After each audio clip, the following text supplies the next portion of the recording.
Accidentally deleted a photo on your iPhone 17? Don't panic. Deleted photos stay on your iPhone for up to 30 days before they're permanently erased, giving you time to recover them. Here's how to restore recently deleted photos on the iPhone 17 series. Open the Photos app. Go to the Collections tab. Then scroll down to the Utilities section. Next, tap Recently Deleted. When prompted, tap View Album, then authenticate using Face ID or your passcode. Now, tap Select at the top right corner, then tap to mark the photos you want to recover.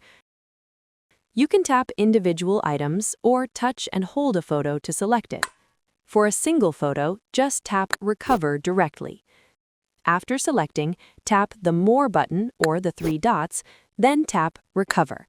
Finally, tap Recover Items to confirm.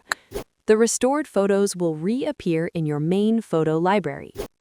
If iCloud Photos is enabled, deleted photos also appear in iCloud's Recently Deleted folder. This means you can recover them from another Apple device or by signing in at iCloud.com using your Apple ID. And that's it. If this helped you recover your photos on the iPhone 17, give this video a like or watch another tutorial to learn more helpful features built into your new iOS device. Thanks for watching and stay tuned for more videos like this.